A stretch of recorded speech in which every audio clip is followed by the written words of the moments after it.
that's what you want to do. Because I'm happy. Clap along if you feel like a room without a roof. Because I'm happy. Clap along if you feel like happiness is the truth. Because I'm happy. Clap along if you know what happiness is to you. Because I'm happy. Clap along if you feel like that's what you want to do. Bring me down, can't none bring me down. The love is too high to bring me down. Can't none bring me down. I said, clap along if you feel like a room with. Hello and welcome. My name is Laura Smith. I'm the Director of Investment Partnerships for Justice Funders, and it is my absolute pleasure to welcome you to our webinar, Calling the Future Now. I am coming to you from Cherokee, Osage, Yuchi, and Shawnee lands in Kentucky, and I'm excited to be in community with you all today. Please introduce yourself in our chat. Many of you have already started. Thank you. But yeah, go ahead and introduce yourself if you haven't already. At Justice Funders, we acknowledge philanthropic wealth has been accumulated through the theft of Indigenous lands and the exploitation of communities of color. Philanthropy has particular responsibility to contribute to the healing of the lands they occupy and to enter into a restorative relationship with local Indigenous communities. If you work for a foundation or are a wealth holder, we invite you to learn whose land you occupy and join us in paying Indigenous honor and land taxes in your area. A link to learn more and access resources is being dropped in the chat. Before we begin, I want to impart a few logistics and housekeeping items. If you haven't already done so, we invite you to introduce yourself in the chat. Please use the chat box for comments and reflections. Please use the Q&A tool for posing questions to our fabulous speakers. If a speaker is saying something that excites or moves you, please use the emoji reactions to shower your love upon them. Turn on/off captions by clicking on the CC caption icon at the bottom of your Zoom meeting window and adjust subtitle settings and font size if desired. And we will be recording this webinar and sending the link, slide deck, and resources out afterwards. Today we are celebrating the first deployment of the Just Transition Integrated Capital Fund, learning with two members of our governing body and one of our investors in the fund. And we are excited to tell you about our new JTIC Fund tool lending library, where we are sharing lessons and best practices we've learned on our journey to build a movement-controlled, non-extractive integrated capital fund. A special shout out to the Justice Funders team. We have them up on a slide coming up. I'm joined today by my colleagues on the Integrated Capital team, Maria, Abdiel, and Kuru. Thanks, guys. With support from our beloved team members, Vanessa and Des, who are all holding down tech support for us today. Thank you, team. I'm also thrilled to get to welcome our colleagues, Kat Gilly and Marion Gee from Just Futures Impact, two of our governing body members, Fernando Fair Barca of Right to the City, and Vanessa Roanhorse of Roanhorse Consulting and the Moonsoon Fund, and our funder partner, Supriya Lopez Pillai of the Libra Foundation. We hope that today's stories of sharing power and moving capital directly to our community members will serve as inspiration and one pathway to transformation and a just transition during this critical time. Our governing body members are modeling an invitation to shift power, control, and capital back to frontline communities. And we want to acknowledge the political moment we are living in right now. Many of you registered for the original date of this webinar, which was scheduled in April and was postponed due to potential executive orders that were rumored for that week. We appreciate your commitment to this work with your nimbleness and grace as we all navigate our political reality together. As we experience more shocks, slides, and shifts during these coming days, we want to emphasize that the type of work communities who are building their own democratically controlled funds are doing is critical. These non-extractive financial vehicles investing in the just transition are creating the future we will live into now, and this work needs to be resourced by philanthropy at a higher scale and more urgent pace. We ask funders, in this current political and economic moment, Is making 0% interest investments into community-controlled funds and projects really that financially risky when considering all of the external factors happening? And especially, we ask you, what happens if we don't make these investments? As an investor shared recently on Cordata Capital's blog about a non-extractive loan they made, my money is not just extracting with the point of benefiting only me. It's going to work in ways that are building something amazing. It's experimenting with building a new world instead of experimenting with extraction and suffering. And with that, let me tell you a little bit about the Just Transition Integrated Capital Fund. The Just Transition Integrated Capital Fund, or JTIC Fund as we call it, was launched in 2023 with a group of 5 movement partners, all chosen for their connection to the communities they serve and their expertise managing their own investment funds, supporting regenerative economies. Our partners you can see on the slide here are Climate Justice Alliance, Right to the City, the East Bay Permanent Real Estate Cooperative, the Equitable Food Oriented Development Fund, and the Monsoon Fund. The JTIC Fund is a capacity building tool for philanthropic partners that operationalizes the Just Transition Investment Framework in the form of a democratically controlled integrated capital fund governed by our 5 movement partners. We are currently taking in investments now from foundations and individual wealth and DAF holders with $20 million target. So far, we have raised $10 million in funding, and we are seeking both grant capital and 0% loans from funders now.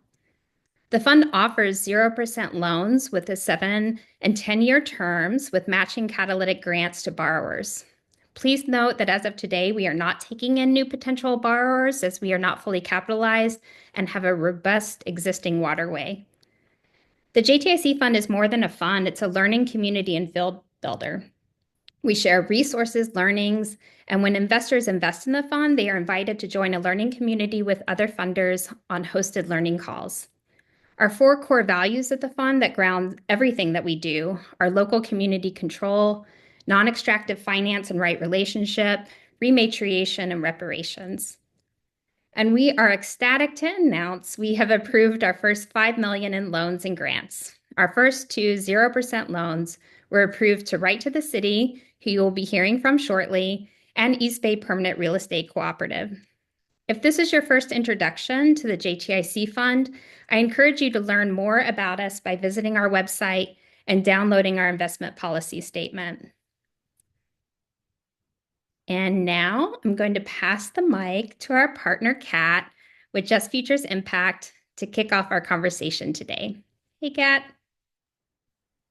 Hi, Laura. Thank you so much. What an honor to be here. My name is Kat Gilia. I use she, her. I'm on unceded Ohlone territory, and I'm the managing director, one of the managing directors with Just Futures Impact, here with my colleague Marion, who was just introduced. So Just Futures Impact moves capital for people and land by organizing with movements for economic liberation and regenerative land stewardship.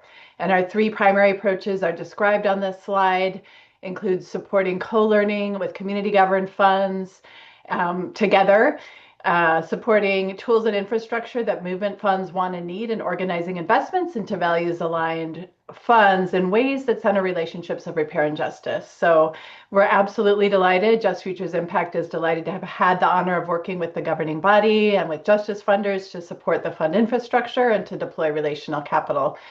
And on this work, Marion and I also really want to name and appreciate the incredible leadership that has been on the Just Futures Impact collaborative team with others, including George Guerrero, Cisco Garcia, and Gilmore Condor, Solidarity Economies law firm, who's partnering on this incredible journey as well.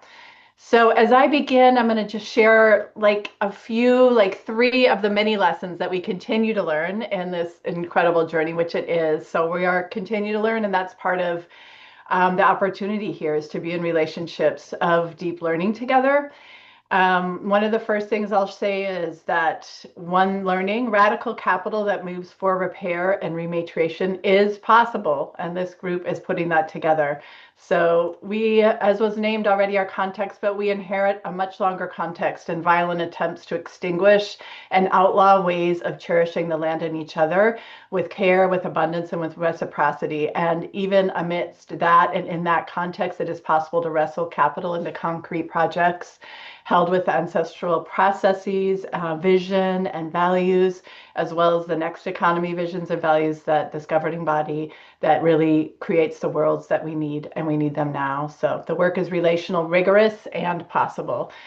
I say another learning for us is that deep relationships nurtured by slowing down when needed, along with humility, is absolutely essential. When we're coming together around this table, wearing a variety of different hats, focused on moving a financial system into ancestral and next economies, we really need to slow down and both tend to some of the trauma of the weaponization of our financial system and how that shows up in us individually, how that shows up in our collective body and our interactions, and also tend to that trauma and dream together, dream toward flowing capital, toward the values aligned projects where we want it to go, and adjust, change some of our language, change our process, move together, and continually do that in an ongoing way. We keep learning that lesson, and we're deeply grateful for that opportunity. And I think finally, from our vantage point, I think the lesson is one lesson is opt into this project, opt in early, fully on invitation. The invitation's here with clarity that we're opting in, with willingness to learn, with a lot of humility, that all these different players are needed around this circle to support non-extractive and democratic flows of capital. We're experiencing such a moment of intense extraction and ruthless greed that if we want to move in different ways, let's go. Let's do it. Let's opt in. Your investment is needed, your energy, your connections, your dreams, financial expertise, whatever it is, your willingness to be in, stay in, dream and resource this work for the long haul. So I'm honored to be here, grateful for everyone who is here, for all of you, for all of us, for being here together. So with that, let's turn to the governing body themselves. We're going to turn to hearing directly from the governing body of the JTIC Fund. And first up, we're going to hear from Fair Abarca, Fair with Right to the City. And with turning this over to Fair, we have a celebration. Fair with Right to the City is a governing body member and was the first organization and fund to receive a deployment of a $100,000 grant and a 2.25 million 0% loan. Fair, it's good to be in conversation with you here today. Wonderful to see you. And can you tell us a little bit about what that investment has made possible for you, for Right to the City Alliance? Yeah, absolutely. Thanks, Kat. It's great to be here. I'm absolutely overjoyed. First of all, just want to start off there. And yeah, I mean, to the question around like what this investment will make possible. I'd like to start off talking a little bit about the Alliance Right to the City and who we are and kind of like what grounds our work and what is the foundation of our work. So for folks that may know us, some folks, maybe this is the first time, we are a national alliance of 70 organizations across the US working on housing policy work across multiple intersections such as immigration, climate, health, as well. And our main thing is to move from an extractive system to a regenerative one, in which we think that our loan funded or capital strategies work is a critical piece. But I do want to start off by saying that we do have 5 housing justice principles that kind of guide our work, which makes us, which is why we're aligned with the Just Transition Integrated Capital Fund. But community control, affordability, permanence, inclusivity, health, and sustainability. If I can move to the next slide really quick. So, we're here talking about capital strategies. I will talk about the investment and the loan in a second, but it is important to just say real quick that Right to the City is a base building organization, national alliance. All of our folks are grassroots housing justice folks, working on multiple different policies. And this is critical to the work that we're doing on the capital strategies front, because without the policy work that our folks are moving on the ground to, focus on rent control and social housing initiatives, of which are 2 of our key demands for our national campaign, none of this would be possible. the policy work that folks do on the ground both allow us to take on capital with elements of significant subsidization from both local and state municipalities that allow these projects to actually move into that transition to the alternative, which is under our social housing platform, right? And obviously fighting for things like tenant opportunity, for purchase and those types of policies, like what we see in Los Angeles with the mansion tax and ULA, also allows us to be able to support those containers. But capital strategies, this piece of the work is a key part of, like, we kind of talk about it as an arc. Our capital strategy work kind of serves as a bridge, right? We're understanding and we're learning that as we do this work, there's significant amount of skills and infrastructure that is needed. So I like to talk about when we started our loan fund, 5 years ago, that, the main reason why our members came to us to set this up was because they were having issues with accessing capital, right? And that the idea of a community stewarded fund within our alliance for our members would be a massive benefit and support to get them over that line. I'm happy to say that we've, created a container that is helping us do that finally. But as, we move on to the next phase, we also find ourselves with, different struggles, right? And that being that transition between tenant protections over to, community stewardship it's a massive leap. It's not an easy one that requires not only capital, but also infrastructure. So when we talk about capital strategies, it's not just about capital raising for the acquisition, but it's also about investing in people, investing in our people to make sure that these projects are successful for the next 30, 50, 99 years plus. If I can move on to the next slide. So what we've been able to do under this first phase of our loan fund is we've supported two uh, cooperatives, Sky Without Limits, which is coming from way of our members, Inquilinos Unidos out in Minneapolis, and the Monte Vista Cooperative coming by way of 9 to 5 Colorado and Justice for the People in Denver, Colorado. So there is no way that this work is even possible without organizing. And I specifically chose these pictures as opposed to the buildings because, again, it is about supporting the next generation. It's about supporting the youth. It is a political project, right? It's not just, acquisition for acquisition's sake, right? But it's really about learning the skill sets around governance, supporting that transition to a different way of living and interacting with one another. So that's why I've chosen these pictures. And we've been able to commit $3 million under this first phase of our loan fund. I am happy to announce that because of the Just Transition Integrated Capital Fund, now we have 2.25 million in that pool that will allow us to launch our second cycle of the loan fund where we can support, Sky Without Limits and Monte Vista both together are 127 units of permanent affordable housing that we've been able to support. We're hoping to be able to do that and more over the next couple of years. So that is what these types of investments and strategies allow us to be able to do. Wow, thank you so much, Fair. That's so inspiring. Really appreciate it. Thank you for bringing forward these stories. As we dive in a little bit more here, can you share a little bit about the process? What was the process of deployment like?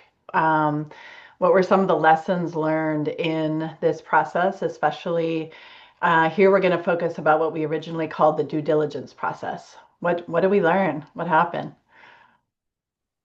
Oh man, we learned quite a bit. It was, I think first of all, I would like to say that, like, this was my first time going through a due diligence process like ever. And I will say that the thing that made it a little bit something to, like, strangely look forward to is, like, the fact that through, the last couple of years that we've been working together as part of the governing body, we've been able to build relationships.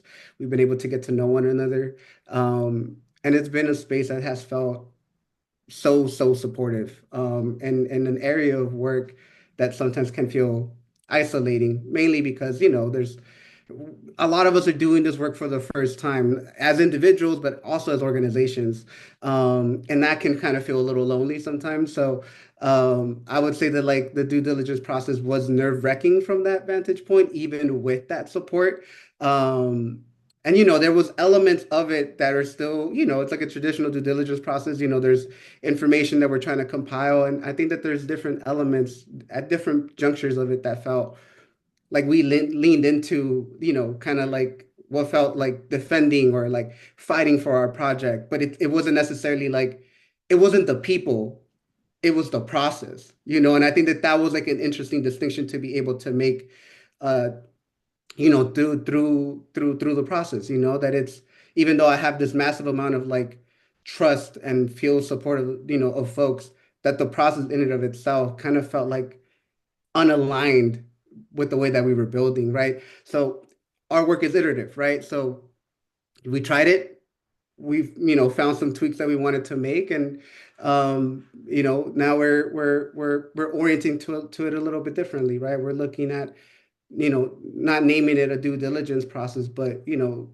having it, you know, giving it a different name, something that feels more supportive, and it speaks to the camaraderie and the, you know, and the connections that we have as folks on this governing body when we're looking at, like, you know, looking at these projects and whether or not we should, you know, not that we should, whether or not we should move investments, but, you know, from the vantage point that we will receive those investments because there is that level of trust, that it's not a traditional system, but that it's something more collaborative, right? So we've made that pivot, and it feels more of a TA kind of support now rather than like a, let me give you all this information about the projects and then let me kind of defend the project. It's just kind of like, this is what we have, this is what we've been working on.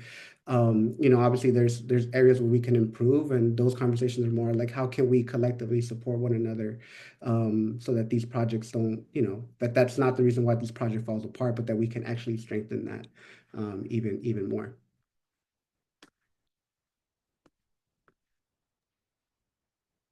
Thank you so much. We're about to turn to another member of the governing body, but I'm wondering if there's anything else, any final words you want to share about the process. Yeah, or about Right to the City and your work. You know, I think,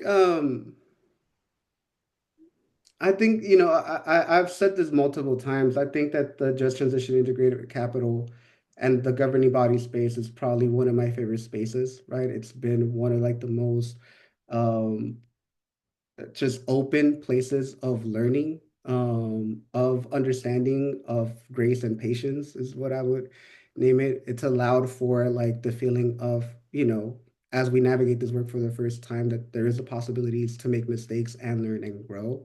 And I'm saying that from at this level of governance, but that is the same level of like understanding and patience that our members organizationally need, but then our base of folks doing this work absolutely need. Again, that transition to collective stewardship and governance is a really hard one to make, and it takes time, and it's about relationship building. So I'm super proud to be part of this particular project because it helps model, or even not even model. It helps practice and then build those muscles.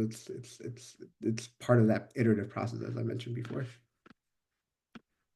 Thank you so much. Thank you. Yeah.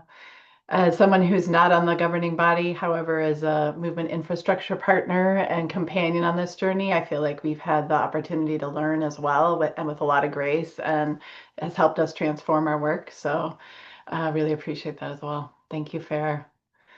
Now we would like to welcome another member of the governing body, Vanessa Roanhorse of Roanhorse Consulting. Hello, Vanessa, and the Monsoon Fund, who is also, Vanessa's another JTIC Fund governing body member.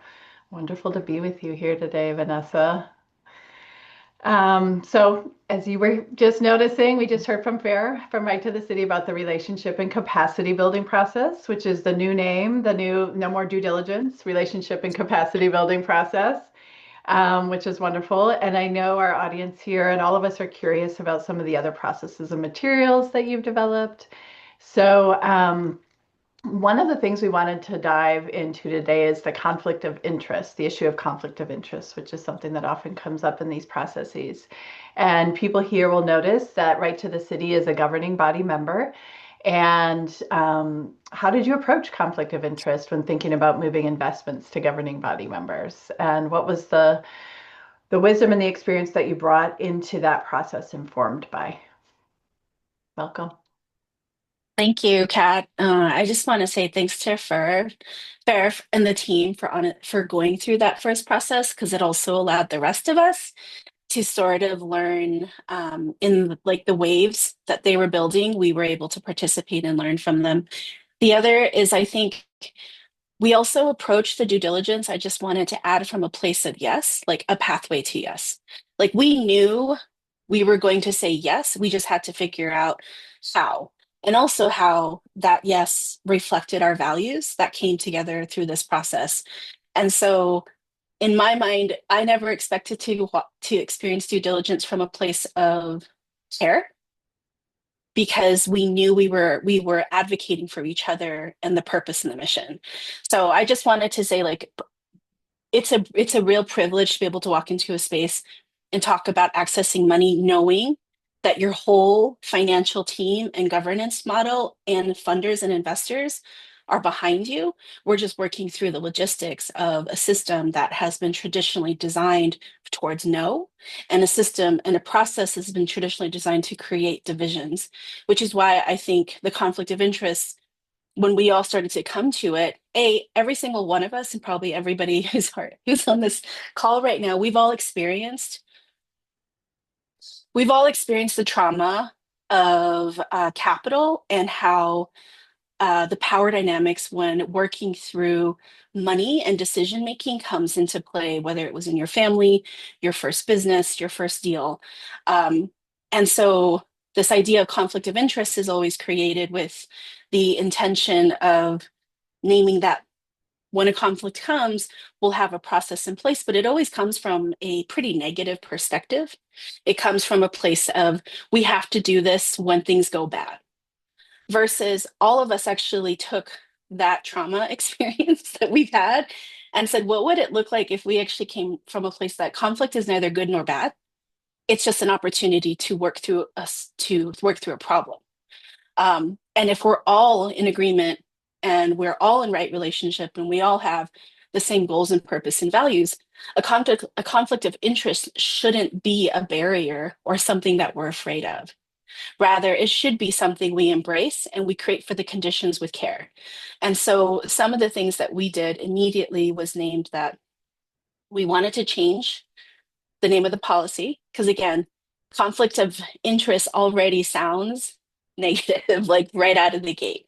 And so we came up with the resolution policy, and then we also came up with a strategy on how we're actually going to deal when and if things change, because change is inevitable. So some of the core things I would like to say around where and how we develop this is that our policy actually embraces conflict, not as a problem to avoid, but an opportunity for curiosity, growth, and transformation. And it's 100% rooted in restorative and reparative justice. It was imbued from the beginning. The other is we're focused on relational and a cultural approach versus bureaucratic protocol. So what that means is that we really were able to center our collective indigenous and cultural practices. And we did that by explicitly rejecting white supremacy culture. I mean, we talked about centering human dignity and systemic equity and the power of healing relationships, and integrating these concepts into a policy isn't easy. Like, I will say this process also pushed our legal teams to have to be open-minded, to have to be, and I will say our legal teams have been fantastic, but we had to push that bureaucratic desire to reflect what some of this stuff was. Another is we actually talked about power analysis. So we explicitly name and want to address institutional positional power, which I think those dynamics between investors and movement partners is so critical to acknowledge and center, because that's where, I'll just be honest, shit goes haywire, is because we understand what we're doing because we're living it, we're at the front lines. Investors and those, as those power systems change, oftentimes have to still center trust and understand that, like, we know what we're doing, but we want to be in right relationship. The other is we put together a resiliency sort of circle, which was really a rotating governance group that we hope will guide and refine our conflict resolution policies. And a lot of the structure operationalizes justice principles because it allows us to be adaptive and context specific in our response. I think the resiliency circle is really critical because part of what was imperative for all of us is we didn't just want to name that conflict will happen. We also wanted to get into it and say, what happens when it does? And let's get granular. Like, let's not spring new things on each other. Let's put together a process. And so we did. And I think that willingness to trust each other, to say, here's how we're going to go through it through facilitated dialogue, consensus building, healing plans, and even talking about what it means to find vetted facilitators was huge, as well as a resource library. Because all of this is, if you're doing it from a trauma-informed and harm reduction lens, means you're doing it by giving everyone all the information up front. There's no like secret things written into the legal language. There's no secret like side conversation happening. And that is what allows us all to like address our anxiety and go in full hearted and ready. And I'd say the last is we actually included an annual cycle review, which involves the approach to respond to our lived experience and feedback, ensures that this whole process continues to remain dynamic and relevant. That was a lot, but I just needed to pull it out because this took time, but we were given the time to do it. And I think it continues to reflect the potentiality and the possibility that not only will our portfolios perform, but we can actually create this process from a place of care.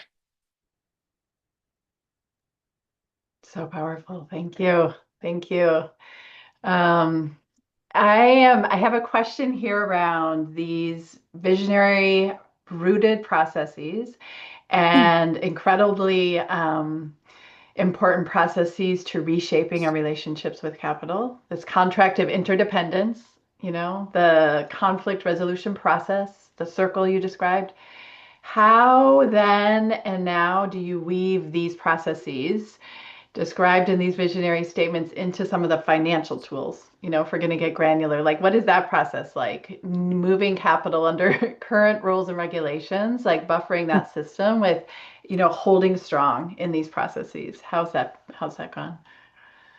I mean, for my experience, and honestly, fair, if you want to jump off and add some, I would say we're seeing it happening as well with the when we did the first loan agreement, the promissory note, we saw reflected A, mention of these documents, but B, that in the promissory process, we worked really hard to ensure that the language is right, that we were expansive in our definition of movement partners, and that ultimately, at the end of the day, it's the governing body that's in charge.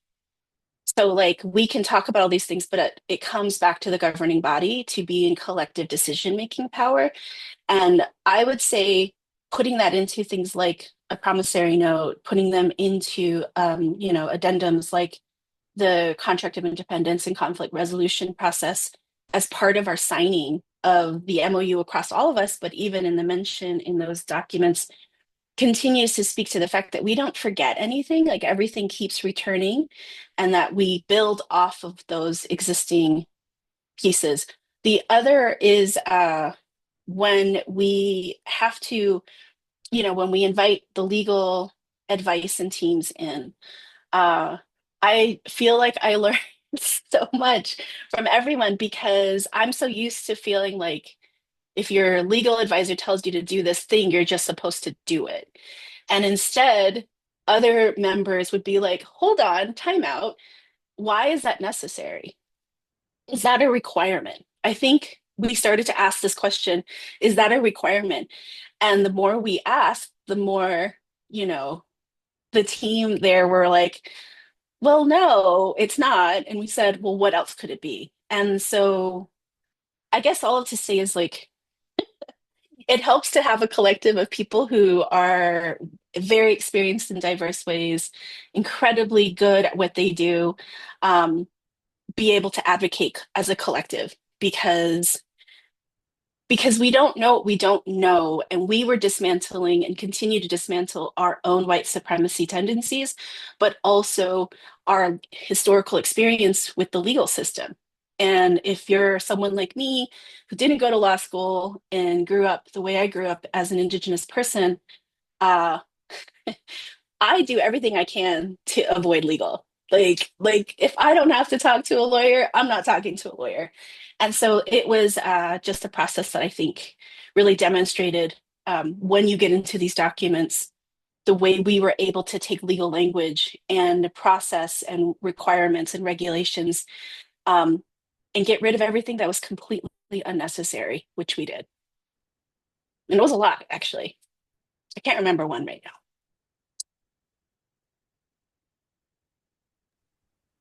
Thank you so much. Fair. I don't know, did you want to mention anything else as well? Vanessa mentioned you if you wanted to share anything. Or are you good for now? Just really quick, the asterisk on like we don't know what we don't know, but what do we need? Like, and coming from that place and really like I think, it's been again for some of us that are doing this type of work for the first time as an organization or as individuals, right? To kind of like step into it and I don't know what I don't know, and do I even have like the ability to think that that is even possible? I think a lot of folks on our governing body and the support team we're audacious in an amazing way, and it allows us to continue to like move forward and like advocate for the things that we feel that our folks need. And starting from that place is such a strong foundation for everything that's happened since. True. Yeah. If Mm. I didn't know something, Fair would know, or Annie would know. You know what I mean? Like if I didn't know, I could just chat in the chat and be like, what is this? And it'd be like a list of like resources. So yeah, I would not ever do this alone. Beautiful. Thank you both. Thank you so much. As we close out this section, is there anything that you wanted to add, Vanessa? Audacious in the best way. We don't know what we don't know. We not doing it without each other. Wonderful, incredible, and so much wisdom and savvy. Um, I think the thing I keep coming back to with this process and this learning, and I'm so grateful for the Justice Funders team for holding this container for us and allowing the time, the exploration, the relationship building, and now we're all in kinship with one another, is that like so much of what we have done and learned is applicable in so many places. And I encourage anyone who's trying to build a fund, and when we get to the toolkit that we're going to talk about, uh, use everything here. And then for funders and investors, don't start another research process or another cohort. Like we have the materials, whether it's this or other partners. And so that's my biggest thing is that like we're now needing folks to be in a position to just do the work, put the money ahead, get your fund started. We don't need more like, is it a possible? It's like, no, these portfolios perform. So that's my only push. Thank you so much, and thank you for being an anchor for what is needed amidst it all. And seeing some love for you in the chat, wisdom, care, integrity, and commitment. Thank you both, Farah and Vanessa, for sharing your experience and wisdom with us. We're going to begin to pivot this conversation a little bit, but wanting to name that the JTIC Fund is continuing to deploy this year. So we've heard from a couple of the governing body members, there are others, and we're currently in the relationship and capacity building process with the East Bay Permanent Real Estate Cooperative. We expect to reach 5 million in integrated capital deployed to the field by the end of May, which is incredible. So congratulations, governing body and entire crew. So we are still also in our capital call. We're looking for new funders and investors to join us in many creative and relational ways. You'll hear more about that in a bit. But our collective success in building out the field and ecosystem of non-extractive finance is going to be dependent on foundations and wealth holders like those on this webinar joining us today for this conversation, making investments into the JTIC Fund and other movement and community controlled funds.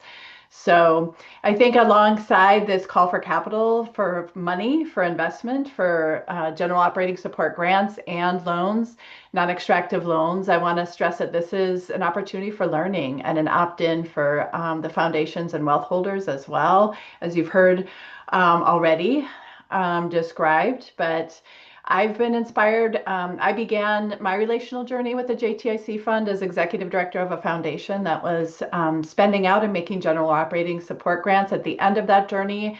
And we found this additional way now to be in relationship with the fund, which I'm delighted. So coming in as someone who is able to move a contribution into the fund and begin relationship there, and now come into relationship as a movement infrastructure partner with Just Futures Impact. So the learning continues, knowing that an investment in the fund with money is also an invitation into a learning community.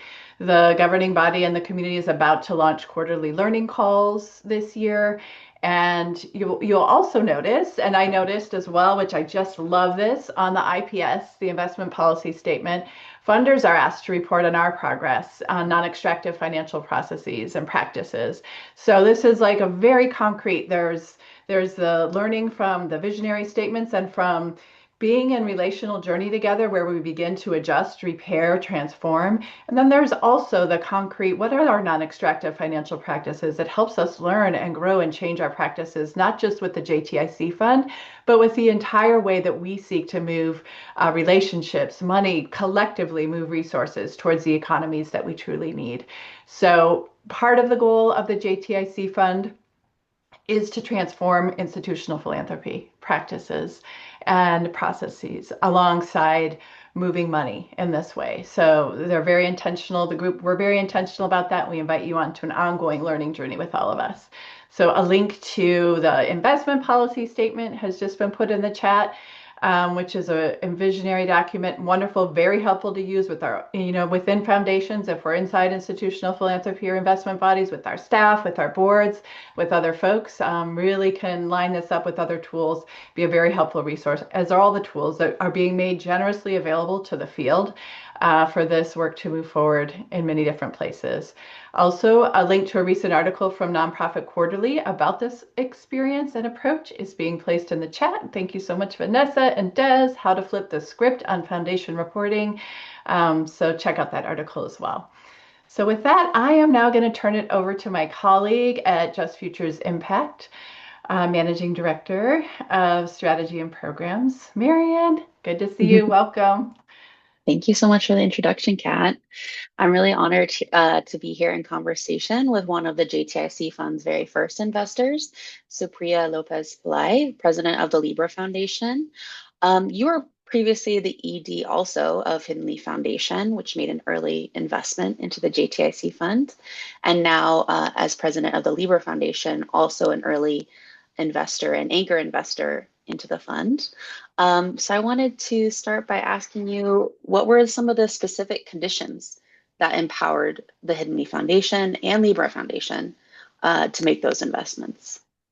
Thank you, Marian. And first, I just want to say hello to everyone and thank you to Vanessa and Fair for all of the incredible work. We wouldn't be here if not for that, and to Kat as well.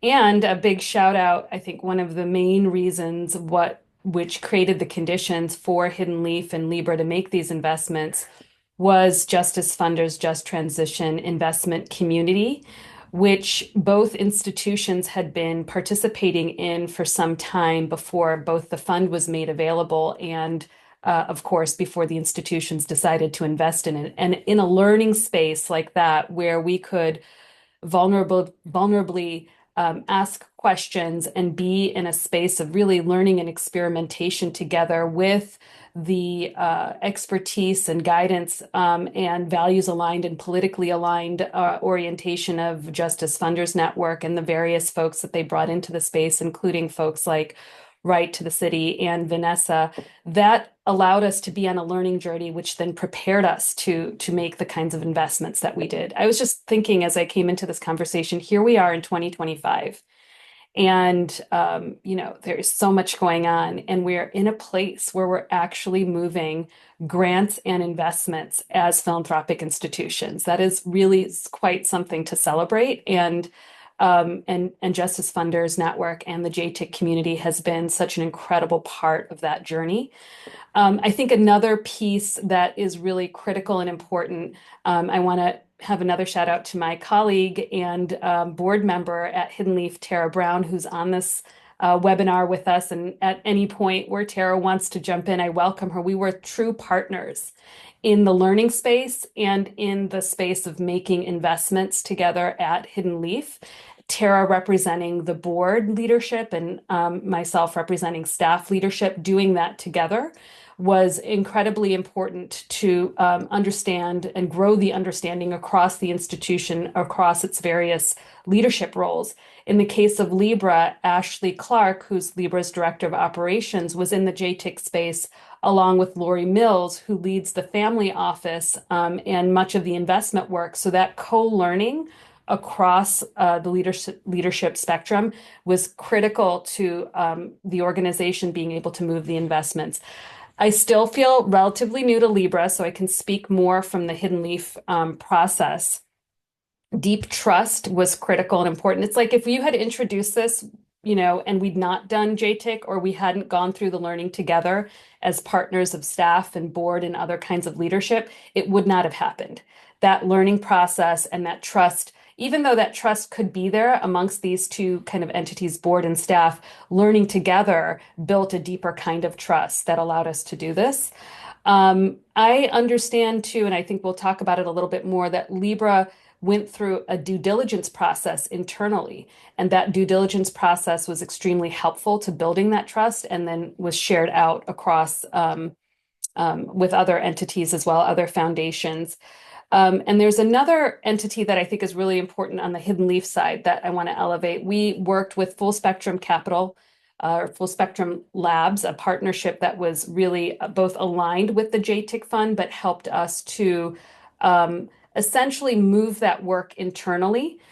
Prior to us making the investment in the JTIC Fund, we made kind of more direct investments working alongside many of our grantee partners who were trying to acquire land, for example, or a property to whom we were also making a grant. So we worked with Full Spectrum, and prior to that, I will also want to name Amaka Agbo and the work at Catalytic Foundation, and Amaka coming in and working with us at Hidden Leaf to build our understanding around that also helped us to realize how we could do an integrated capital approach. So Hidden Leaf was sort of in the experiment of integrated capital when JTIC came along with this fund.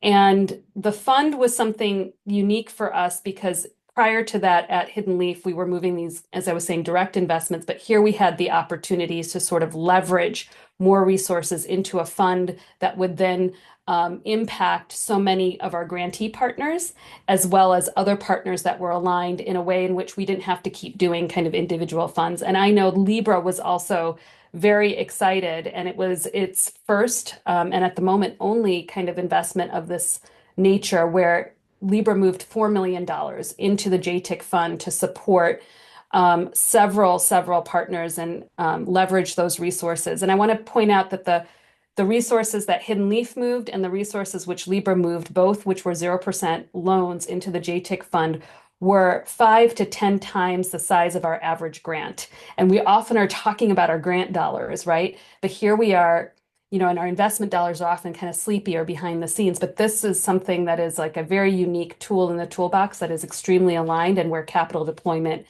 is much higher. So those were some of the conditions that led us, Marion, to being able to make the investments. And it took time. It wasn't something that happened overnight, but I think now both institutions are primed to do more and do it faster because of the experience that they had. Thank you, and Tara and Amaka. It sounds like there were quite a number of folks along that journey that played leadership roles in making these significant investments. So thank you so much for your commitment and for this learning journey that you mentioned. And I think that kind of segues into the next question to go a little bit deeper in that time and space that you had to learn before some of those bigger investments were made. What were some of the important specific lessons that you learned in that journey? Again, this idea of trust is a major factor in moving any of these investments. We say this a lot, and we know that we often trust our investment advisors to move our investments with a lot less scrutiny than we do our grants. We trust our grantees to invest in their work with no expectation of financial return, but certainly with a high level of social, culture, political return, mission alignment, et cetera. And while the term trust-based grant making had become both popular and became something that many institutions have kind of, internalized in their work in philanthropy, I really appreciated working with Tara and others that we took on the term of trust-based investing or trust-based philanthropy to see that we have a full spectrum of capital to deploy in the same manner in which we use the principle of trust-based grant making. We should do that all along the spectrum. what was new for us at Hidden Leaf was moving resources to a fund instead of directly to a group. And we would have questions about that. Like, don't we get more out of our own learning? And isn't there more of a direct relationship to our grantee partners? But it really helped us to like move into this sort of fund-based work as yet another tool that we could be investing in. What could we learn from being part of a fund, and how could we help others to invest in this fund? Because the co-learning as institutions is also really important. And again, being part of JTIC was super, super important for both institutions to have deep trust for the fund. We knew integrally the team at JTIC, and we got to meet the governing body. And there was a way in which, we interacted with the JTIC fund.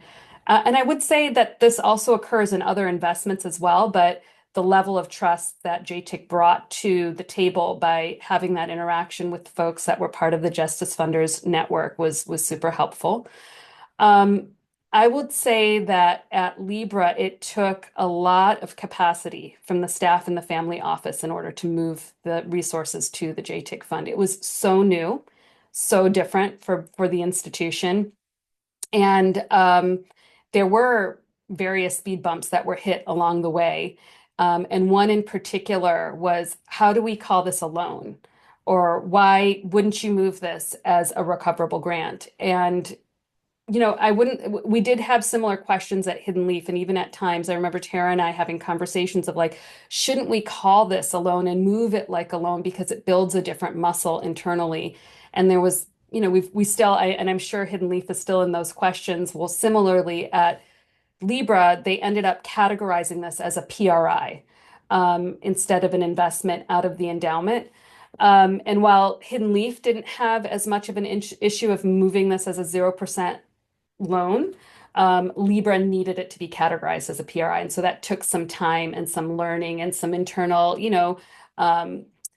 everybody wanted to make it work, but it took a lot of internal kind of mental and some wrestling to get that moving.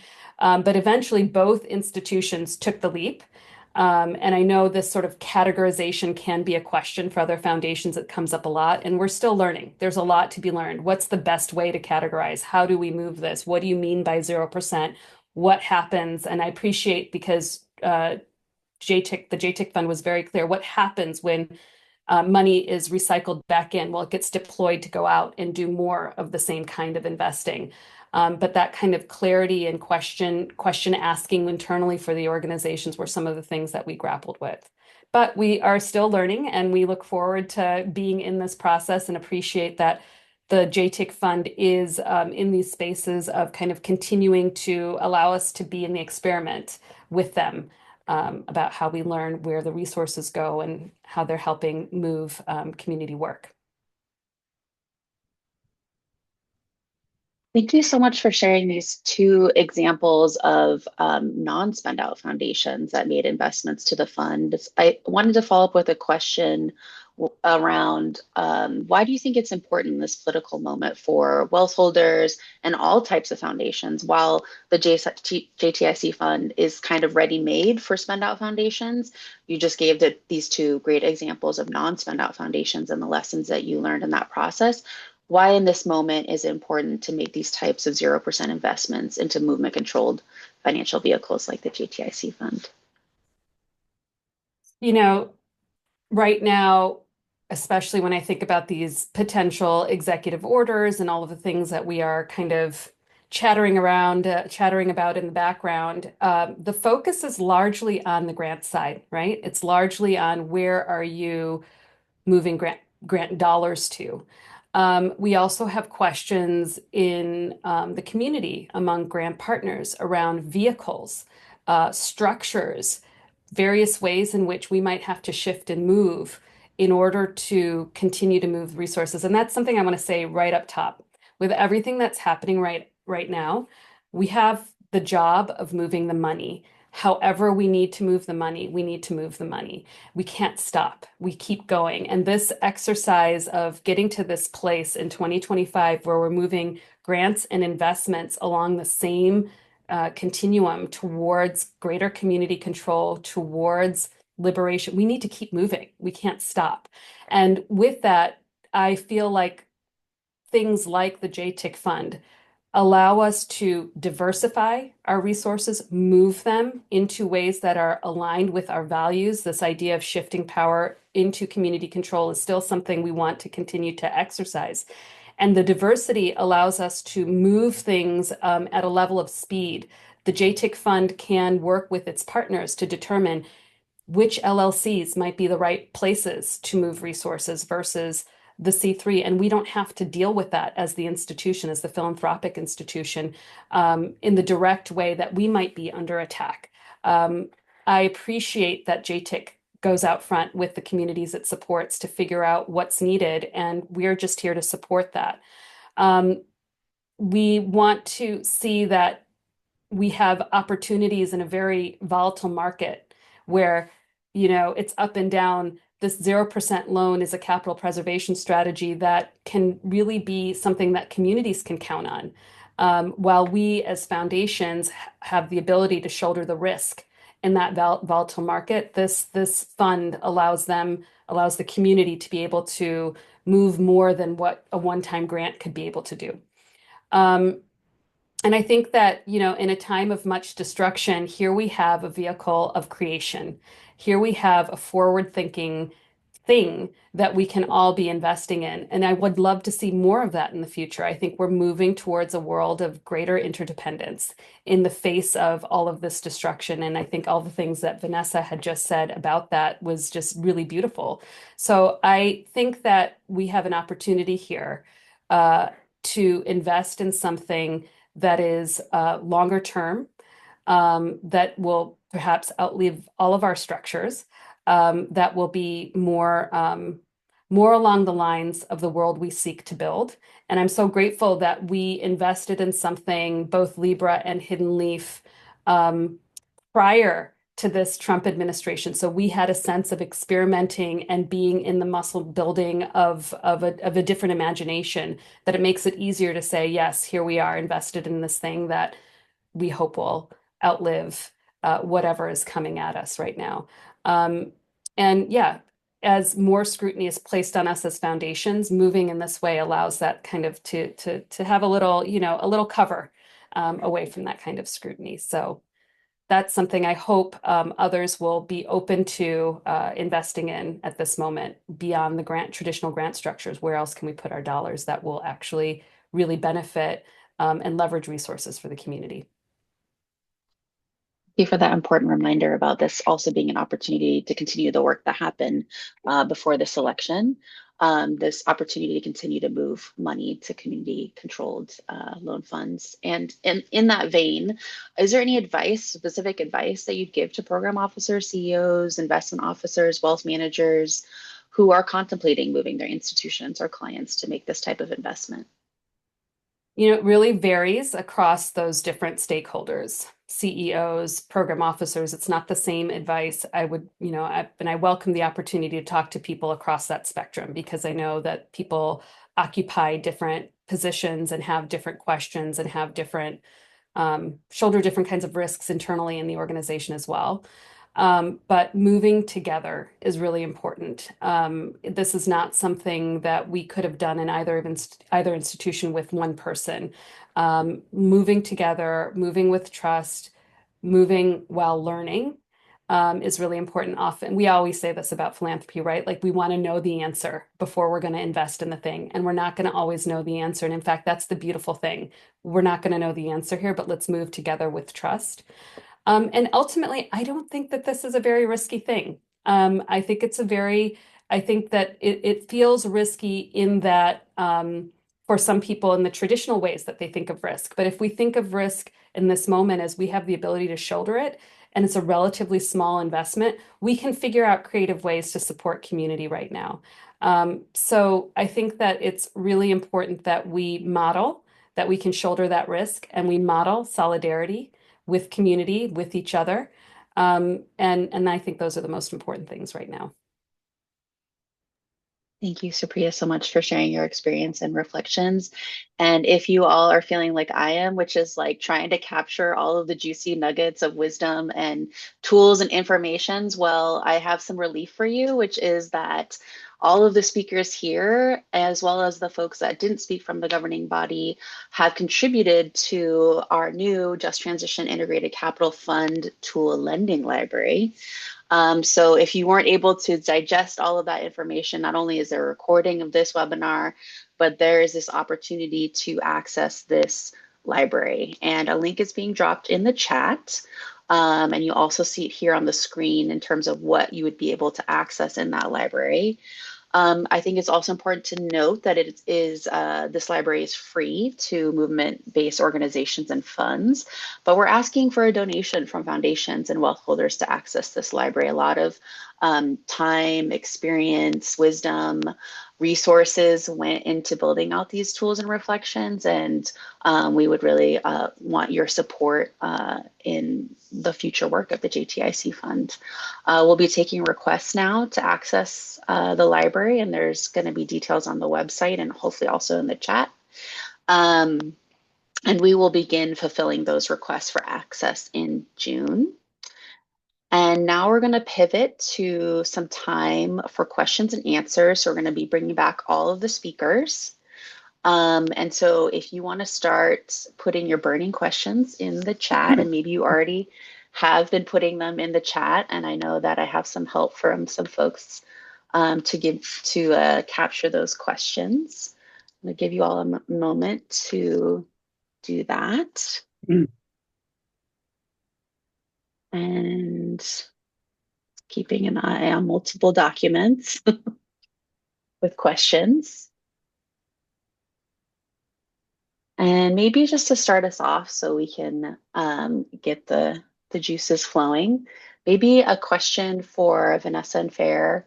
What was the most challenging thing in your opinion in terms of working that you had to work through as a governing body? Time. There's a few. I'll say to start,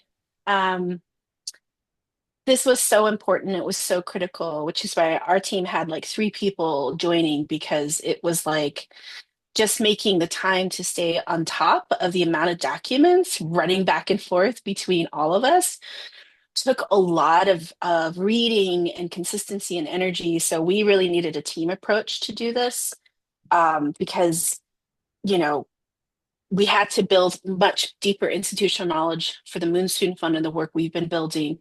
So that was really the hardest. Actually, wasn't it was I trusted this group. I trust this group implicitly. So really the hardest part was being able to carve out the time to participate and follow along and actively engage, support, troubleshoot, reimagine. It took a lot, but it was worth it. And we definitely invested with our team for that. So I don't know about you, Faye. No, I think time for sure. I think uh the the thing that I'm like sitting with it took 5 years for our loan, like our fund to get off the ground. Like just in terms of like structuring a governance, like even electing our credit committee, going through the process with our members to like, yo, is this what you need? Is this what you want? Is this what it should look like? It took us 5 years to like do that, and then it took us like another year to get the first loan out. And same here, we've been having these conversations for 2 years, I think. The fact that we were able to like get to this point in 2 years, I think to me is astounding and nothing short of like an amazing achievement. I think it speaks to like the collective group and where we are, right? In terms of like being able to like get to that place of like trust and move. The other thing that I want to add, but the time piece was important, is the like it at least for me personally was the unlearning like of like just the ingrained part of this sector that like just like as I'm beginning to like talk, I'm like, wait. Like, who's bearing the risk of the thing? If it's our members, like that shouldn't, we have to flip that. But like it's a process, it's not like an automatic, like we've gotten to that point, but like the unlearning of try almost like leaning in automatically to like finding comfort in the things that we know about the structure, but then having to like have the real hard conversations with one another in terms of like, but this doesn't work for us, even though this is the thing that we know that it's here and we have to do something different and we have to like pivot. And then just finding that support in people to be able to be like, yeah, we need to do that. Um, but it's challenging, I think if it would have been any other group of people, we might have found ourselves recreating something that at the end of the day doesn't work for us and it wouldn't work for our members. And I think that's always important. If it doesn't work for us, and like we're just recreating another thing that already doesn't work. But we can't do that, Sorry. right? Yeah, that's Talking a really about good one. time and Sorry. space and commitment and trust building, it kind of recalls what Supriya mentioned about like building a different muscle. It's kind of like training. Like if you've never run before, right? And you're like, I'm gonna go do a marathon now. It's like you all were really training up different muscles and working them in different ways. And so I think I wanted a follow-up question to the whole group actually, which is just this idea of deploying capital as a loan rather than a grant as building a new muscle. What was the role of what is the role of investment capital in economic power building, and how is that different than the role of grants? And how can we use a full spectrum of capital to reduce our movement's reliance on grants over the long term? It's a two-parter. I can say it again too, if that's helpful.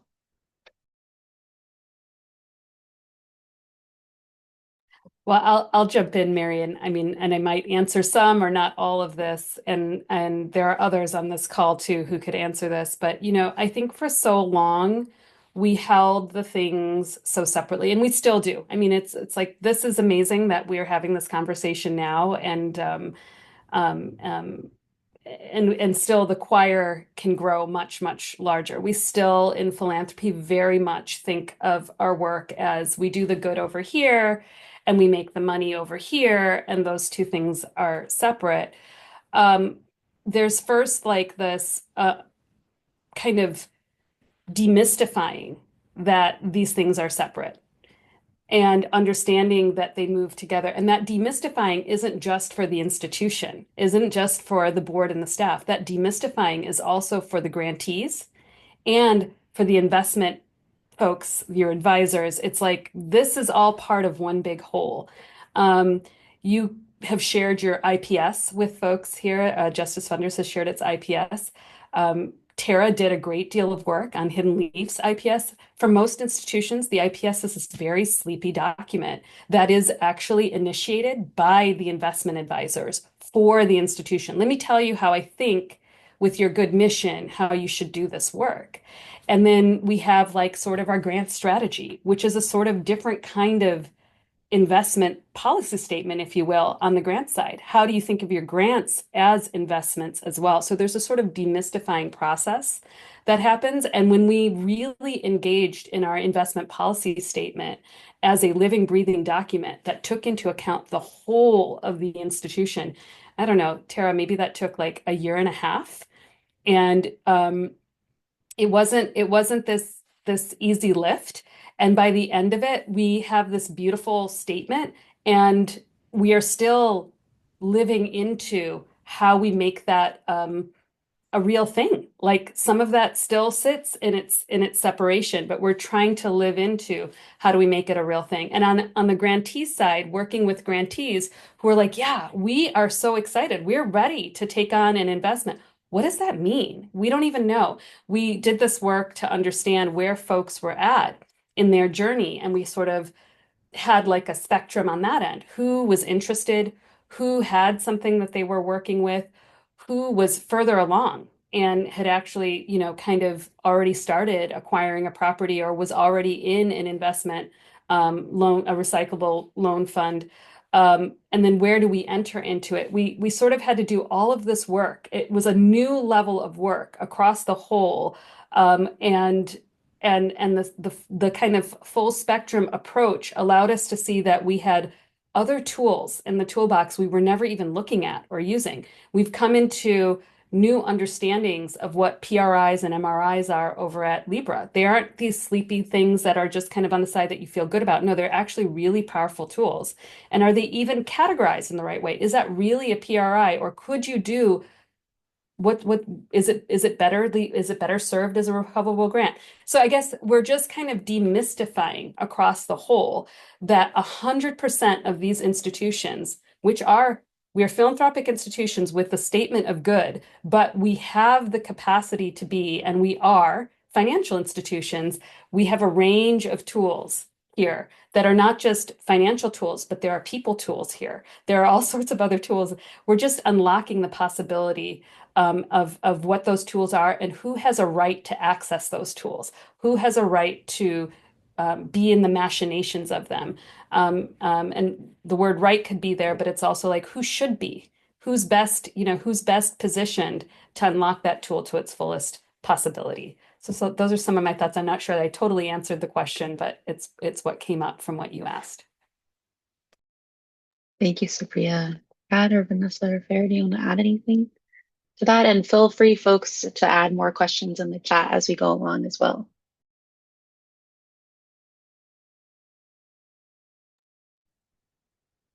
I'll just jump in and say about the tools and the possibilities. How can we be as creative and clear as possible with all of the different financial tools that are available to move money in the way that actually truly is values aligned? And when look under the hood at what's actually being operationalized and moving money and relationships and important time away from vision and actually toward extraction, and be willing to just end that and begin to see how can we transform these tools into the tools that movement and capital community governed funds truly need.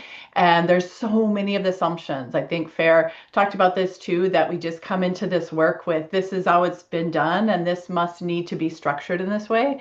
And so I think at Just Futures Impact, for example, working alongside this fund, like how do we be infrastructure or co-create, have folks that understand the extractive financial system, understand the laws that are operationalizing it and going to be putting pressure on this fund to then transform those tools and serve what is truly needed. And what the governing body is saying, this is how capital will repair, this is how capital will support repatriation, and this is the type of infrastructure we need. But we do need the folks in the nitty gritty looking under the hood and saying, oh, this tool is actually continuing to move capital away, create an extractive relationship here. This is actually not reflective of the values and the power dynamic that we're seeking to co-create together.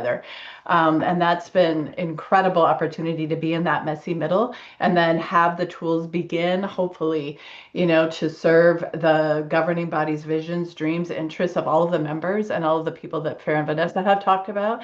And for those of us that seek to be walking alongside, to not be unintentionally or intentionally extracting, but to be actually moving and flowing in alignment with that. And it takes a lot of time and it takes a lot of dedication and it takes folks struggling with different language and words and being willing to transform together over and over and over again. So that's a bit of what I would say as well. I think we are at about time, unless Laura, I can ask one more question. I can? Okay, great. I think just kind of because I like detail, I wanted to get into this is open for anyone to answer. Talk a little bit about investment advisors, like what is their role in this work? And then what kind of support and or leadership can they be taking to be a facilitator rather than a barrier to moving these kinds of investments?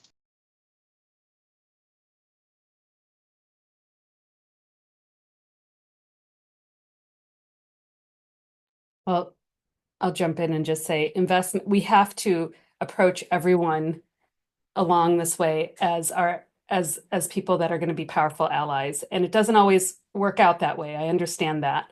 But we have to see that we are working with, and if they're in-house, if they're part of your team, they've got to be people that you can work with towards the same mission.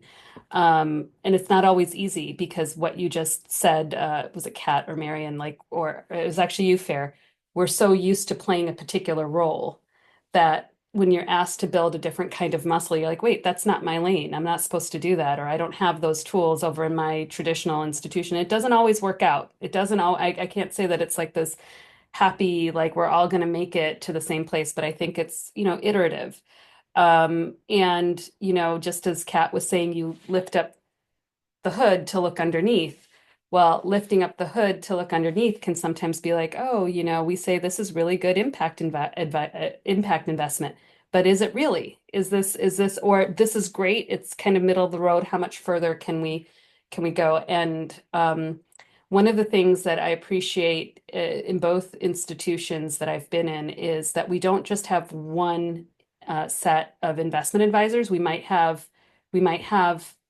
like a set of people that we work with mostly on certain areas, but we recognize that it takes different kinds of people at this moment to help move the understanding collectively of what we mean by the full spectrum of investments, moving towards something and putting people in a learning environment. And it's not always easy. I know that Tara in particular wanted that to be, she was like, let's get everybody to the table to see if we can't move this. And that's right. And not everybody always wants to kind of move in the same way, and it takes some time, but it also takes the willingness of all of us to continue to be in the same sandbox together. And where changes need to be made, we make the changes. Like if it's not always, if it's not always going to work, we've got to find the people. Now is the time to accelerate. So we've got to be able to accelerate quickly together. And you've got to find the people that you can jump in and make those moves with. And so you find your way, but they aren't always obstacles to be overcome. They are potential organizers in the making as well. Thank you, Supriya. And thank you all so much, all the speakers, all the JTIC Fund and Justice Funder staff for helping hold this webinar. And thank you all who came open to listen and learn and ask questions. Just want to say thank you again for your time. Also want to just remind folks again to reach out around the tools that we flashed on the screen earlier. And then I think we're going to be closing out this call with some final words from each of our speakers. So I'm going to pass it to Fair first. Awesome. Thank y'all. I think I want to pick up kind of where like Supriya left us off in terms of like organizers in the making. A while back, I thought about like transitioning and just like, I don't want to be an organizer. I'm going to go do something else. And then right to the city just wheeled me in as they do. And it's been an amazing experience. And when I was making that decision, someone, and those words had never left my mind in terms of like, no matter what you do or where you go, you will always be an organizer. Your job is always to be organizing and to be looking out for the folks in our community. And I carry that with me wherever I go. And I just want to like, Supriya in those last words kind of brought that back to center in terms of like, like we don't have, our people on the ground don't have the luxury of time in this moment. Many of them lack the luxury of like protections and safety nets. They don't exist. And what this fund allows us to be able to do is create safety nets and hubs of protections for the more marginalized folks. We are creating alternatives that don't currently exist. And not only do they not exist, the little ones that we have are being removed. So in a time of, freezing of assets, freezing of funding, like we need to continue to double down, and we need allies wherever we can get them. And I really urge folks to, when they think about risk, that we think about who is actually bearing that risk. I think that when I first came into this space, that was like one of the key components, and it's usually our communities and it's our members, and that's we have to completely switch that frame of mind and that thinking. And those folks that actually can bear a little bit more of the risk should be open to do so. So that's a little bit of like what I wanted to share and wrap up, and super appreciative of everyone here and of the space. And I'm so excited about the 2.25 million that we'll be moving to support further decommodification of land and housing across the country in the coming years. Thanks, Fair. I feel like that the question of who's bearing the risk, especially when we're talking about this kind of money, really does need to be reconsidered, and that ultimately, this is a real opportunity to share risk that's right-sided, like that actually measures the complexity that's happening on the ground in the communities with the risk of someone who is not being impacted in the same way. Like, I think that's something that was really important and clear. The other, for me, again, I said this earlier, is like, there is no need to start from nothing. There is an entire toolkit there. There is the the fund toolkit that was built up before, which kind of said, what does it mean to be in right relationship with one another, and what does it look like? How, I was recently at an event and someone was like, what is the do's and don'ts in investing in native-led work? And they wanted like a top 5. And my response was, we have been here since time immemorial. At some point, you got to stop asking me for the top 5 and just do the work. It's your job to do that work. And so I pointed them to this work because I was like, this isn't just investing in native-led or indigenous people. This is about investing in like the future of a place which everyone has liberty and dignity and self-determination. And so I keep returning back to all of this, which is none of the work we're talking about is innovative. What we're doing is returning to a place where we all had to rely on each other for resources, and that we were all connected because we cared about the world around us. And so much of what I feel this fund does and what it's asking for is what our ancestors did naturally before this time and this moment. And so it's a reminder that we're coming back full circle, saying, trust the people who are experiencing the problem, trust the people who are living in this place to know what's needed and how the money needs to move. And for those who have more than enough, you take your excess and you give it back and you share back with the rest of the community. So I really think what we have built is built off of all of our ancestors' wisdoms and experiences, but it's even more of a call to action in this moment in time because we're at a fulcrum. We can go one way or we can go another. And what I will say is this is what we have built is a small example of what's possible.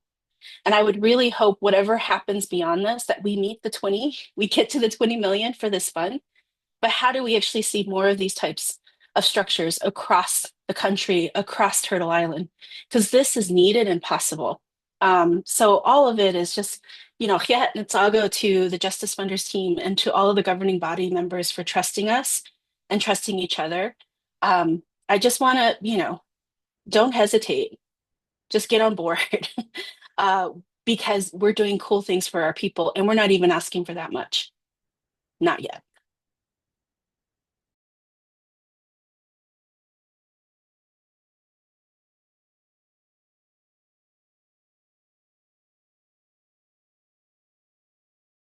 Thank you so much, Vanessa.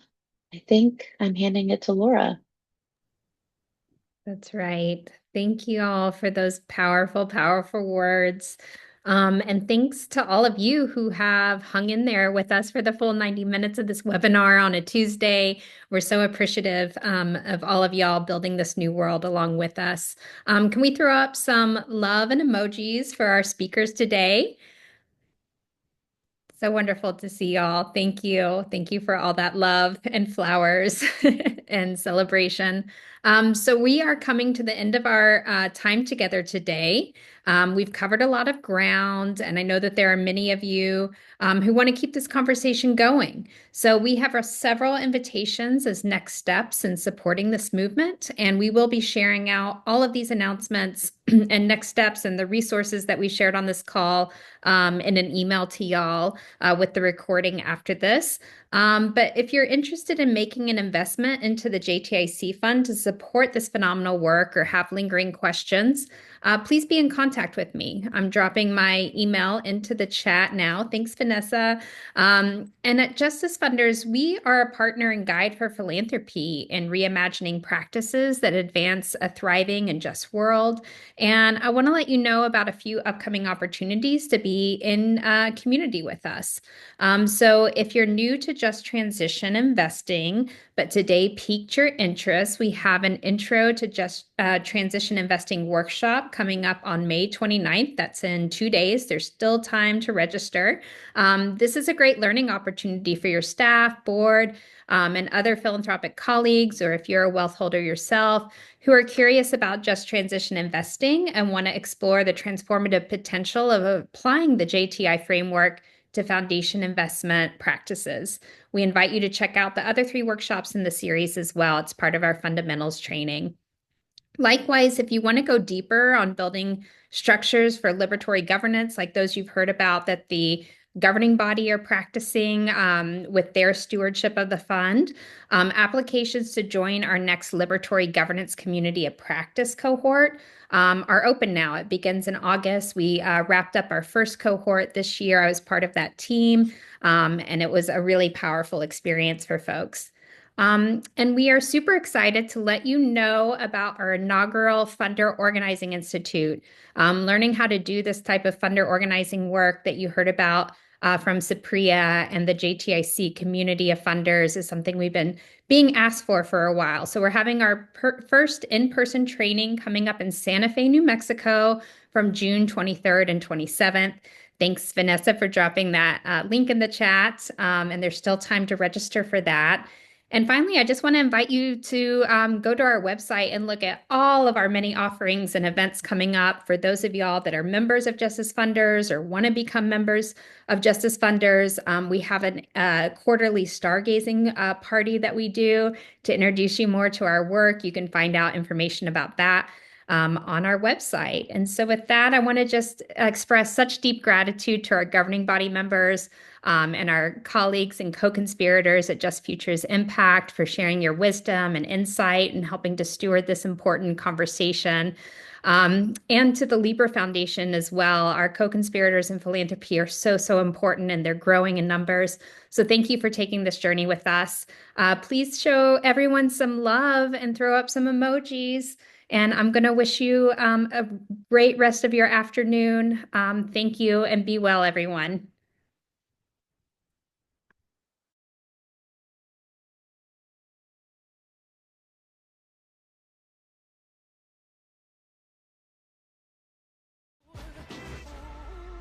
I'm telling these tears go and fall away, fall away. Oh, may the last one burn into flames.